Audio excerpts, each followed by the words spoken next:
Саламатсыңарбы балдар? Азыр кыргыз адабият сабагы. Бүгүнкү сабакта баарыңарга жарык маанай каалайм. Сабакка көңүл бурабыз. Бүгүнкү сабагыбыздын негизги болгон темасы Алкул Осмоновдун өмүрү жана чыгармачылыгы. Сабагыбыздын максаты окуучулар Алкул Осмонов жөнүндө түшүнүктөрүн тереңдетишет, ырларынын идеялык мазмунун аныкташат. Акындын поэзиясындагы көркөм чеберчиликти кыскалык менен тактыкты далилдүү мисалдар менен талоого үйрөнүшөт. Алкул Осмоновдун ырлары да, өмүрү да жаштар үчүн үлгү экендигине ынанышат, тарбиялык маанисин аныкташат.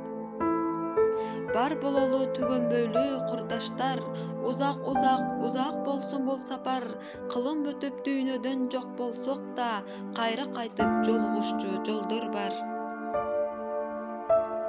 Мен уялам, мындан уялам, көзгө толор бир чоң эмгек кылбагам, колуң кезеп жолуң болгур дегенсиз, жер шарынан күлүп учкан заманам. Деп өзүнө өзү канаттанбай мындан да жакшы ырларды жаратууну эңсеген кыргыз элинин таланттуу акыны, кыргыз адабиятынын классик акыны, кыргыз поэзиясынын чолпон жылдызы драматург котормочу Алкул Осмонов 1915-жылы азыркы Чүй облусунун Жайыл районуна караштуу Каптал Арык айылында туулган. Анын армандуу тагдырынын азаптуу жолдору, кыйынчылык күндөрү көп болгон. Ата-энесинен эрте ажырап, томолой жетим калып, 1919-жылы Токмоктогу балдар үйүндө тарбияланып, ошол жерде адабий китептерге кызыгып, өз алдынча ыр жазып баштайт. 14 жашынан тарта Фрунзеде педагогикалык техникумда билим алат. Ал жакта адабий ийримдерге катышып, орустун белгилүү жазуучуларынын чыгармалары менен таанышат. Алкул Осмоновдун туңгуч ыры 1930-жылдын сентябрында Сабаттуу бол деген гезитте жарыяланган. Андан кийин анын ырлары газета, журналдарга үзгүлтүксүз чыгып турган. 1935-50-жылдар аралыгында көптөгөн чыгармалары жарык көргөн. Чыгармалары таңдагы ырлар, Жылдыздуу жаштык, Чолпон ыздан, Махабат, Жаңы ырлар, Менин жерим, Ырдын жери, Сүйүүнүн түрлөрү, Сүйдүм сени, Кыздын сүрү, Менин энем, Майдын түнү, Жеңишбек поэмасы жана башка. 1940-48-жылдары грузин классиги Шота Руставелинин Жолбош терисин жамылган Баатыр дастанын, англиялык улуу драматург Шекспирдин 12-түн комедиясын жана Отелло трагедиясын, улуу орус акыны Пушкиндин Евгений Онегин романын кыргызчага которгон. Алкул Осмонов жаш чагынан көп окуп, көп жазып, акындык өнөрдүн сырларын олуттуу түрдө өздөштүргөн, көркөм сөз өнөрүн чагылдырган чебер, көсөм жана жулкунбаган жупуну адам болуп, өзүнө кылымдар бою урабас эстелик калтырган.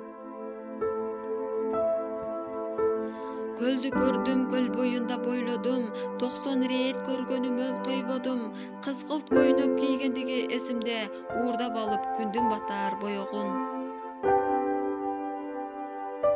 Көл жээгинде анын сүйүүсү, анын эргүүсү, анын чыгармачылыгы күч алган, ошондуктан көптөгөн ырлары ысык көл тууралуу айтылат. Алкулдун өмүрүнүн акыркы ирмемине чейин өзүнүн өчпөс ыр-саптары менен кыргыз адабиятынын баркын бийик көтөргөн. Бул дүйнөдөн көз өтсө да, анын чыгармалары дастан болуп сакталып келет. Ошентип Алкул өмүрүнүн акыркы ирмемине чейин өзүнүн өлбөс поэзиясы менен кыргыз адабиятынын баркын бийик көтөргөн ырларын жазып келди. Ошол үчүн ал өлүмдөн корккон жок. Өлүмгө тике карап бул дүйнөдөн көз өтсө да, жазган ырлары өз элинин оозунан түшпөй, жүрөгүнө түшпөйт. Чоң ишенич менен келечектеги муундарга төмөнгүчө кайрылган. Таштан болор, кумдан болор төшөгүм, аз болсо да сыртта калар сөздөрүм, өлсөм дагы жара тээп мүрсөмдө, буудан болуп таскак салып өтөрмүн. Алкул 35 жыл гана жашады. 1950-жылы 12 декабрда бул дүйнөдөн учук оорусунан кайтыш болгон. Жылуу кийин жолуң кыйын үшүрсүң, кышта катуу бороон улуп кар уруп, соогуңду өз мойнума алайын, жол карайын, токтой турчу ата журт. Бүгүнкү сабагыбызды бышыктоо үчүн суроолор. Биринчи, Алкул Осмонов Пушкиндин кайсы романын которгон? Экинчи, акындын туңгуч ыры кайсы гезитке жарыяланган? Үчүнчү, Алкул чыгармаларында кайсы темаларга басым жасаган? Сабакты жыйынтыктоо үчүн суроолор. Бүгүнкү сабакта акын тууралуу эмнелерди биле алдыңар? Алкул Осмонов кандай акын болгон? Үйгө тапшырма. Мекен темасы Алкул Осмоновдун чыгармаларынан эссе жазгыла. Бүгүнкү сабагыбыз соңуна келип жетти. Саламатта калгыла.